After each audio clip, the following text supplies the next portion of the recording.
धन सामन, धन कृपाल, धन दर्शन, धन राजेंद्र, धन सदगुरु।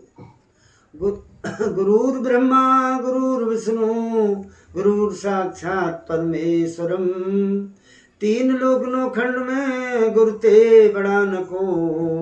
करता करे न कर सके गुरु करे सो हो।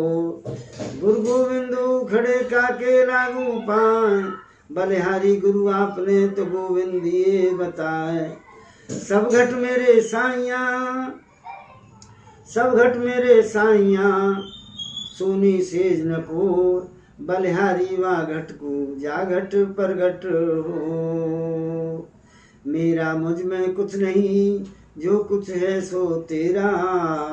तेरा तुझको अर्पण क्या मांगे मेरा। काल पुरुष अकाल पुरुष दयाल पुरुष सतपुरुष गुरु ब्रह्मा विष्णु मुरारी। देवगण संतगण दिव्य विभूतियां, सत्संगत को मेरा सत सत प्रणाम। भगत प्रेमियों, सत्संगत देखिए, पिछली बार हमने 2 वीडियो बनाए थे। उस परमात्मा ने जैसा लफ्ज बुलवाया, उस सद्गुरु ने कहा है कि मेरा मुझ में कुछ नहीं, जो कुछ है सो तेरा, और तेरा तुझको अर्पण क्या लागे मेरा। बोलने वाले वो, बुलवाने वाले वो, प्यार आपका। तो हमारे सामने कमेंट में कुछ प्रश्न आए थे, कुछ सज्जनों ने प्रश्न किए थे। तो देखिए, हम तो प्रश्न देने लायक क्या हैं, हम तो कुछ नहीं हैं, लेकिन जैसा वो मालिक चाहेगा वैसा आपको जवाब वो खुद देगा। वो एक श्रीमान का प्रश्न था पहला, उत्तम सेवा क्या है। तो सज्जनों देखिए, कहते हैं कि सेवा तो 3 प्रकार की है, तन मन धन। लेकिन मेरे अनुसार, संतों के अनुसार कहा है, सबसे श्रेष्ठ जो सेवा है वो माता पिता की सेवा है। There are 68 holy place in India. हमारे भारत में सज्जनों 68 तीर्थ स्थान हैं। उनका उतना फल नहीं जितना माता पिता गुरु की सेवा का फल है।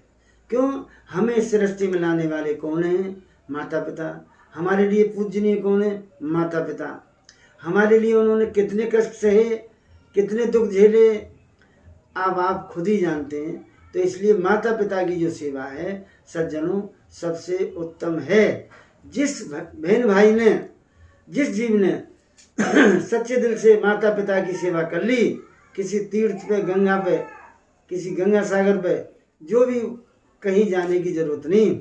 आपके माता पिता सुखी हैं तो परमात्मा आपको दुनदुनी रात चौगुनी तरक्की करेगा। प्रश्न नंबर 2 आता है। एक सज्जन प्रश्न करते हैं, आत्मा क्या है और परमात्मा क्या है।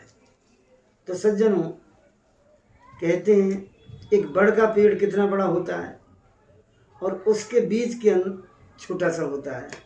तो कहते हैं कि आत्मा के अंदर परमात्मा और परमात्मा के अंदर आत्मा। परमात्मा समंदर है तो आत्मा उस समंदर की एक बूंद है। और जब आत्मा उस परमात्मा मिल जाती है, जब हमारे तीनों गिलाफ उतर जाते हैं, स्थूल सूक्ष्म कारण, तो आत्मा जब नंगी हो जाती है, ये शरीर ही डिस्पोजल हो जाता है। स्थूल शरीर, सूक्ष्म के बाद कारण, जब तीनों गिलाफ उतर जाते हैं तो आत्मा को अपनी पहचान होती है। फिर कहती है कि हे मालिक, मैं तो तेरा अंश हूँ। आत्मा जब ही तो कहते हैं कि आत्मा सो परमात्मा। तो सज्जनों, आत्मा के अंदर परमात्मा, परमात्मा के अंदर आत्मा, ये बड़ा भेद है। इस भेद को संत ही खोल सकते हैं। इसके बारे में हम क्या जानें। तो आत्मा परमात्मा का बहुत बड़ा रहस्य है। प्रश्न नंबर 3 प्रश्न आता है कि मानव चोला क्या है। सज्जनों, इस लक्ष्य 84 में सबसे उत्तम ये मानव चोला है और ये हमें बड़े भाग से मिला है। ये मानव चोला हमें प्रभु प्राप्ति के लिए मिला है। संत सतगुरु कहते हैं कि परमात्मा को पाने के लिए आपको घर बार परिवार छोड़ने की जरूरत नहीं है। वो मालिक, वो परमात्मा न मंदिरों में है, न मस्जिदों में है, न चर्च में है, न गिरजाघर में है।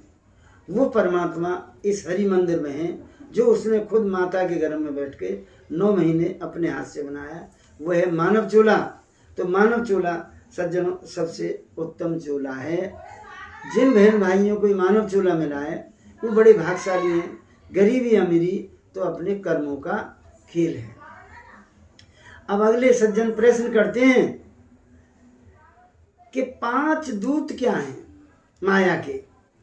तो सज्जनों, इसी संतों ने, गुरु नानक साहब, सहजो भाई, मीराबाई, पलटू साहब, अंगद साहब, उन्होंने इसी को हरि मंदिर बताया है। ये मानव चोला ही हमारा असली हरि मंदिर है। 83,999 योनि पार करने के बाद इस मानव चोला का नंबर मिलता है। तो ये कोई छोटी मोटी हस्ती नहीं, ये बहुत ऊंची हस्ती है। हमारे इसी के अंदर आत्मा और इसी के अंदर परमात्मा। कहते हैं कि इसी में पति और इसी में पत्नी, लेकिन एक दूसरे को देखा नहीं। देखा कैसे? हम किसी संत महापुरुष की, पीर पैगंबर की शरण में गए नहीं, गुरु हमने बनाया नहीं। जब तक आप गुरु नहीं बनाएंगे, पूर्ण मुर्शद यदि मिल जाए, कहते हैं कि एक जन्म में यदि हमें पूर्ण मुर्शद मिल जाए, मुर्शद कामिल मिल जाए, तो हमारा जीवन सफल हो जाए। तो कहा है, काम, क्रोध, मोह, लोभ, अहंकार, ये माया के 5 दूत हैं, 5 अग्नियां हैं, और मनुष्य को पूरी जिंदगी घुमाए रहती हैं। ये एजेंट हैं मन के। मन नहीं चाहता कि हम परमात्मा की तरफ जाएं, और ये 5 एजेंट ये जो है जीव को भगाए भगाए घूमते हैं। जिसने अपने मन को काबू में कर लिया, उसने सब कुछ काबू में कर लिया। सज्जनों, अब आता है सृष्टि। अगला प्रश्न, सृष्टि कैसे बनी? तो सज्जनों, संत सतगुरु बताते हैं, हम तो केवल उनकी सुनी सुनाई बोल दें, ये भी उनकी कृपा है। हम एक सांस भी नहीं ले सकते अपनी मर्जी से। सांस देने वाला वो, लेने वाला वो। तो कहते हैं सृष्टि हमारी 4 प्रकार से बनी।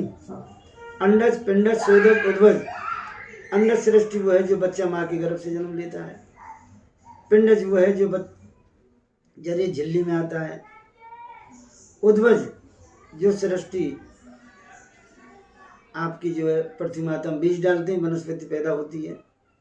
स्वेदज जो सृष्टि गंदगी से पैदा होती है। तो अंडज, पिंडज, स्वेदज, उद्भज, चारों को मिला के जो सृष्टि बनी है।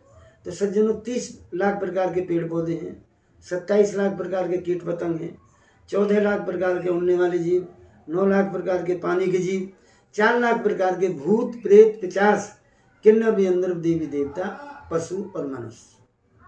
तो मानव चोला एक सिरताज चोला है, सृष्टि का मोहरा है।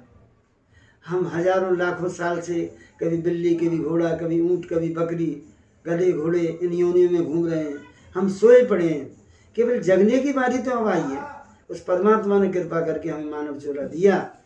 तो आप इसमें भजन संगत करें, उस परमात्मा का, प्रभु का गुणगान गाएं। अगला प्रश्न आता है, आत्मा परमात्मा का क्या भेद है? तो आत्मा और परमात्मा एक है।